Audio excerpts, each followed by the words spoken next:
हाय हाय हाय। तो आज अपने पास ये है, बेकार सा चैप्टर घटिया था। कोई नहीं। इसमें देखो, एक तो कुछ चीज़ें हैं, उन पे पहले देखो। अपना पीएनएल तो होता ही है, ट्रेडिंग अकाउंट होता है ना। ये अकाउंट है। फिर बैलेंस शीट होती है एक। इनको पहले हमें विदाउट और फिर विदाउट, हाँ, और फिर विद एडजस्टमेंट्स करना होता है। इस चैप्टर में वगैरह वो सब चीज़ें भी हैं, COGS वगैरह निकालना ज़रूरी है, लेकिन क्योंकि वो इसके लिए ज़रूरी नहीं है, एडजस्टमेंट्स के लिए उसे अभी स्किप कर देंगे, उसके लिए बाद में करेंगे कुछ भी। तो फॉर्मेट बना लो या मत बनाओ, मैं बनाता हूँ। आ रहा है ना बढ़िया? हाँ, ज़्यादा इसमें मेहनत नहीं करनी होती, ऐसे ही बना दो बस फालतू का। ठीक है, यहाँ लिख देना trading account as on date डाल देना। उसके बाद यहाँ पर्टिकुलर, ये पर्टिकुलर ये ज़रूरी नहीं है, इसलिए मैं ऐसे ही करूँ। जब हम यहाँ PNL बनाएंगे तो हमें वो चीज़ें लिखनी है जो कि हमारा डायरेक्ट एक्सपेंस नहीं है। जैसे कि अगर डिप्रिसिएशन है, खर्चे डेबिट साइड पे, और अगर जो इनकम्स है वो क्रेडिट साइड पे। जैसे कि 2 डिप्रिसिएशन हमारे पास आता है, 2 रिपेयर्स आता है ना, या फिर क्या आता है, और क्या क्या होता है, चलो छोड़ो। और यहाँ पे जैसे फ़ायदे वाली चीज़ें, इनकम्स, लेकिन जो कि अलग हैं, जैसे कमीशन मिलता है वो सब। यानी यहाँ पे सब इनकम वाला है, यहाँ पे सारे एक्सपेंस हैं। डेबिट और क्रेडिट को तुम इससे ही लिंक कर दो। अब जब ये PNL की बात करते हैं हम, PNL, तो ये सब इनडायरेक्ट चीज़ें, यानी कि जिनसे मेरे मेन काम नहीं है पर ये भी हो ही रहा है। जैसे डिप्रिसिएशन मेरे मेन काम में से लॉस नहीं है, लेकिन मेरी मशीन्स पे हो रहा है। या फिर रिपेयर्स मेरे मेन काम के लिए इतने ज़रूरी नहीं है, पर इनडायरेक्टली ये भी मेरे खर्चे ही हैं। और जो अपना ट्रेडिंग होता है उसमें तो सब मेन चीज़ें डायरेक्ट। अब इसमें क्या आता है, बाद में बात करेंगे इसके बारे में। अगर तुम पहले ये चीज़ समझ लो फॉर्मेट में क्या क्या कहाँ रहा है, बाद में देखते रहेंगे भाई साहब। ये बढ़िया सी बनाओ, दिख रही है ये होती है बैलेंस शीट। बैलेंस शीट लिखो भाई, डेट वेट। अब यहाँ पे डेबिट क्रेडिट कुछ नहीं होता, यहाँ लाइबिलिटीज़ होती हैं, यहाँ एसेट होते हैं। इसमें भी वो होता है, कैपिटल वगैरह भी लिखते हैं कि ऊपर ये लिख दो नीचे वो लिख दो, वो सब बाद में कर लेंगे, क्योंकि अभी एडजस्टमेंट करनी है, वो खास बात है।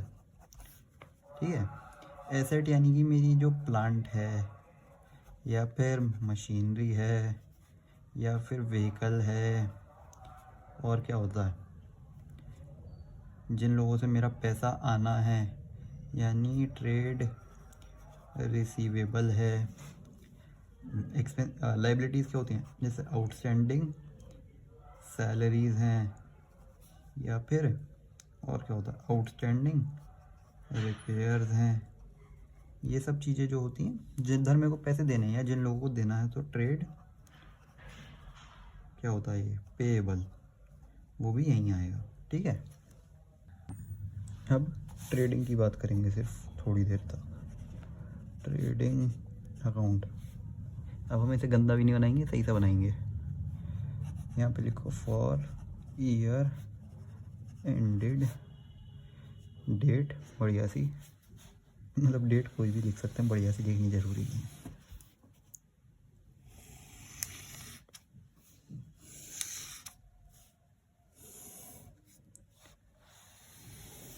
ये बेकार के काम कराते रहते हैं इसमें तो।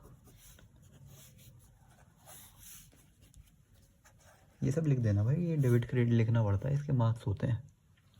अब इसमें क्या क्या आता है, डेबिट साइड पे पहला सबसे ओपनिंग स्टॉक, इसको दे रखा होगा, जैसे मान ये है 31 मार्च 21, है ना। तो ओपनिंग स्टॉक के लिए देते हैं स्टॉक एट कितनी अप्रैल, 1 अप्रैल 2020। तो हमें ये समझ आना चाहिए कि ये जो स्टॉक दे रखा है ये वाला, यही ओपनिंग स्टॉक होता है जो साल के शुरू में है। उसके बाद दूसरा खर्चा जो हमारा होता है वो होता है परचेजेस, यानी कि मैंने जो भी माल ख़रीदा उस पे जो खर्चा हुआ। अब इसमें से कुछ चीज़ें हमें लेस करनी पड़ती हैं। ऐसे लिखो लेस, अभी तो प्लस हो गया, लेस। अगर कोई परचेज रिटर्न होगी वो, या फिर रिटर्न आउटवर्ड्स, यानी इनवर्ड आउटवर्ड ऐसे खरीदो। जब तुमने आउटवर्ड दिया, माल आ गया था, बाहर दिया, तो ख़रीदा हुआ माल बाहर जाता है। ये सेल्स में भी आती है। सेल्स में आपने माल बेचा होता है, वो आपके पास वापस आ रहा है, यानी वो इनवर्ड होता है।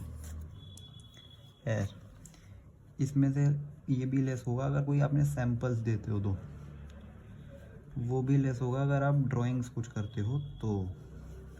इसको बना देते हैं एक डब्बा। क्या बात है। इसके बाद यहाँ पे और क्या होता है, वेजेस आती हैं। अब wages and salaries, salaries and wages में भी फ़र्क होता है, बाद में बात कर लेंगे। इसके बाद to freight inward, freight inward, ठीक है। इनवर्ड हमेशा ट्रेडिंग अकाउंट में आएगा फ्रेट के मामले में। कैरिएज होगा तो भी टू कैरिएज भी इनवर्ड। और कौन सा आता है, अगर ग्रॉस प्रॉफिट आता है, मतलब यहाँ पे भी कर लेंगे चलो पहले। फिर यहाँ पे आएगा बाय सेल्स, ठीक है। इसमें से लेस करना पड़ेगा अगर सेल्स रिटर्न, या फिर रिटर्न कौन सा वर्ड होगा, इनवर्ड होगा ना, ये बात है। फिर अगर स्क्रैप स्केल्स होगा, स्केल नहीं सेल्स, और लास्ट में क्लोजिंग स्टॉक आता है अपना।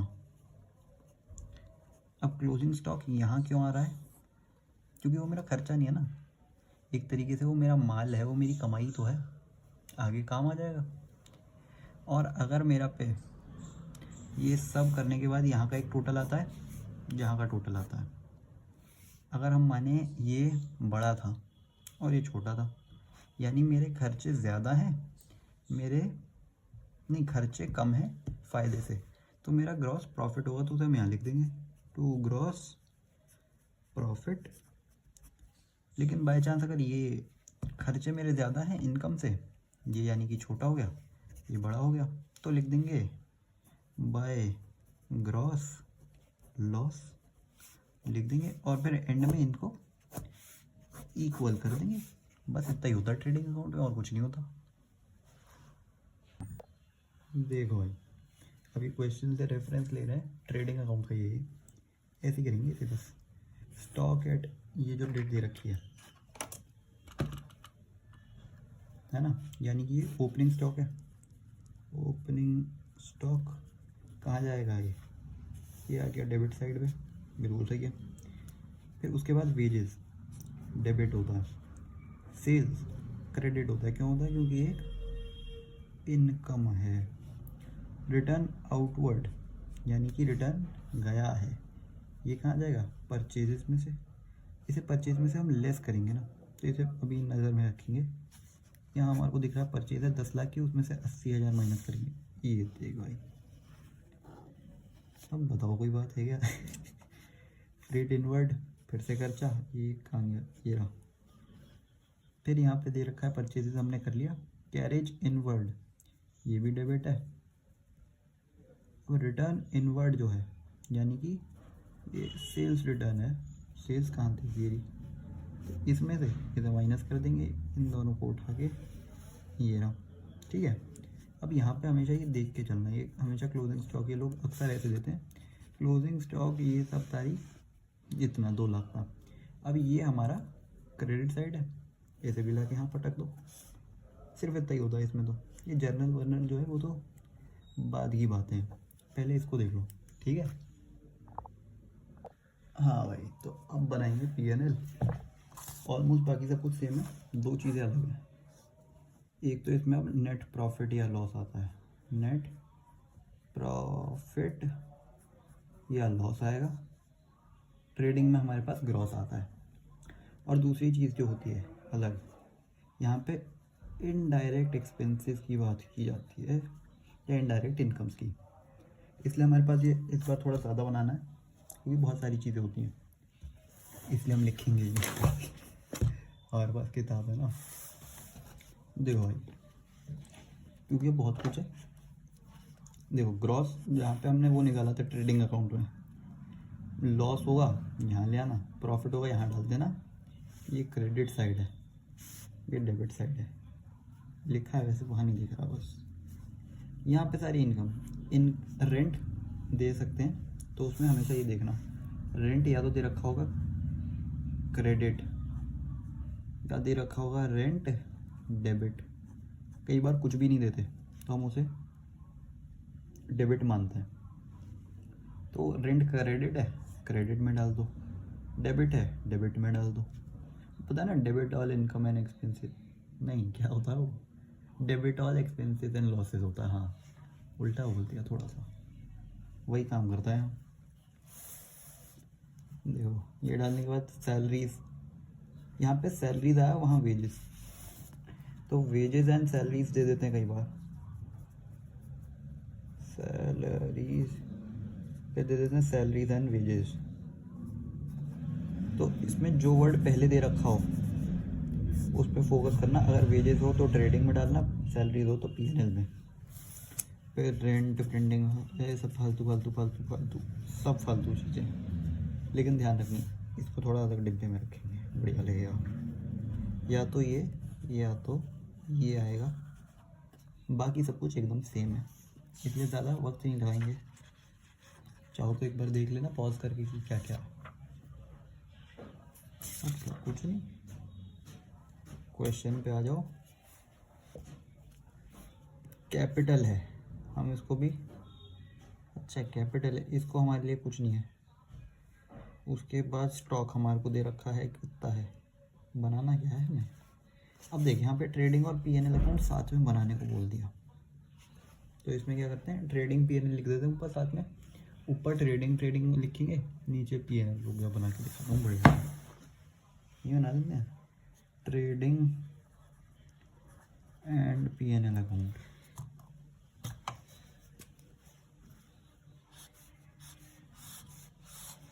ठीक है। अब देखो जब हमारे को स्टॉक दे रखा है, ये यानी ओपनिंग स्टॉक है। ओपनिंग स्टॉक हम कहाँ डालते थे, ट्रेडिंग के डेबिट में, तो हम यहाँ सबसे पहले डाल दिया, जैसे ओपनिंग स्टॉक 2 लाख रुपए का। फिर कैश एट बैंक, ये बैलेंस शीट की चीज़ है, ये भी बैलेंस शीट की चीज़ है, ये भी बैलेंस शीट की, ये भी। अब परचेजेज आता है तो फिर डालो यहाँ पे पीएनएल में, पीएनएल नहीं क्या होता है ये, ट्रेडिंग में परचेजेस। फिर नीचे आया वेजेस, इन सब में 2 लगा ना, मैं नहीं लगा रहा। पावर एंड फ्यूल, ये देख पावर एंड फ्यूल आएगा तो भी इसे हम ट्रेडिंग में डालते हैं, क्योंकि जब हम पीएनएल की बात करते हैं तो हम इन्हें छोटी यूनिट्स में कहते हैं, जैसे इलेक्ट्रिसिटी कहते हैं, ट्रेडिंग है तो पावर एंड फ्यूल होगा। फिर फैक्ट्री लाइटिंग, ये भी पीएनएल ट्रेडिंग। सैलरीज अकाउंट यहाँ से आ गया, अब ये आ गया पीएनएल का। डिस्काउंट अलाउड, ये भी पीएनएल क्योंकि ये मेरा डायरेक्ट खर्चा नहीं है। फिर डिस्काउंट रिसीव्ड, ये भी पीएनएल में ही आएगा, क्रेडिट साइड आएगा क्योंकि ये डायरेक्ट इनकम नहीं है। एडवर्टीजमेंट जब आता है हमारे पास, यार अब सही है, ये भी पीएनएल। फिर जनरल भी पीएनएल। सेल्स आ जाए तो फिर हम इसको अब इसमें डालते हैं ट्रेडिंग में। फिर ये डेटर्स और क्रेडिटर्स जो हैं ये तो बैलेंस शीट की चीज़ है। अब इसको एक बार हम ऐसे ही वेरीफाई कर लेते हैं। तुम लोग भी कोशिश करना इस वाले चैप्टर से क्वेश्चन जो हैं उन्हें ऐसे ही कर लेना, जो अगले वाला आएगा विद एडजस्टमेंट जो है उसमें पूरा ढंग से करना, क्योंकि उसमें भी ये चीज़ें करनी है। यहाँ से चेक कर लेना यही होगा, इसलिए हम नहीं करेंगे, घमंड है हमें सब आता है। अब क्या बचा, बैलेंस शीट बची है बस, यहाँ बनाएंगे बढ़िया सी। ठीक है भाई, बैलेंस शीट में तो कुछ होता ही नहीं। ये अबे यार ऐसे हो ज़्यादा हो गया। यहाँ लिखो बैलेंस शीट, बैलेंस शीट। देख, एसेट क्या होता है जिससे हमें फ्यूचर में प्रॉफिट या फिर फ़ायदा मिल सकता है। इसमें एक चीज़ होती है लिक्विडिटी, और दूसरी चीज़ जो होती है वो मैं भूल गया क्या बोलते हैं उसे, तो तुम्हें कह देता है या तो लिक्विडिटी के हिसाब से बताओ या फिर दूसरा वाला, लोग देखने थे यार।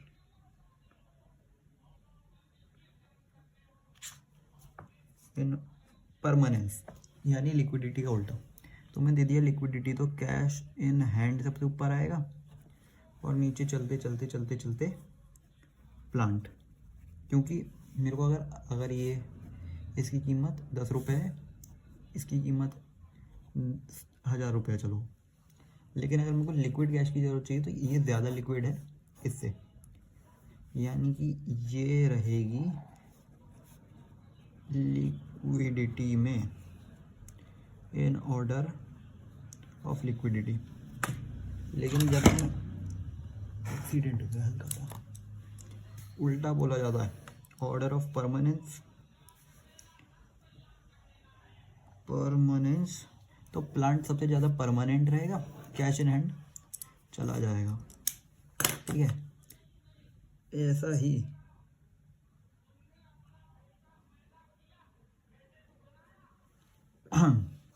लाइबिलिटी साइड पे भी हुआ। लाइबिलिटीज़ में क्या आता है भाई साहब, कैपिटल।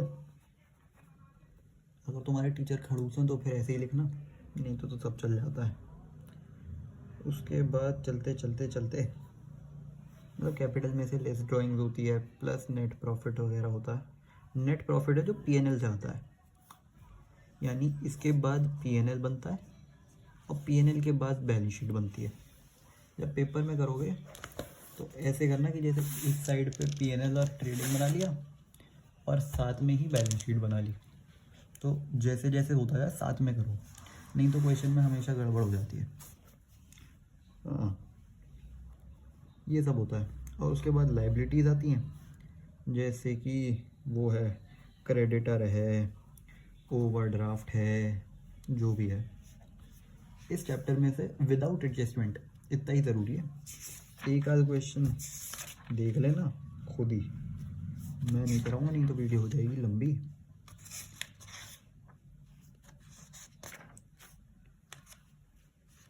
जीएसटी कराया है क्या तुम्हारे पास, ये भी बताना, क्योंकि मेरे को जितना लगता है अभी काफ़ी जगह पे तो नहीं करा रहे। कराया होगा तो वो भी कर लेंगे।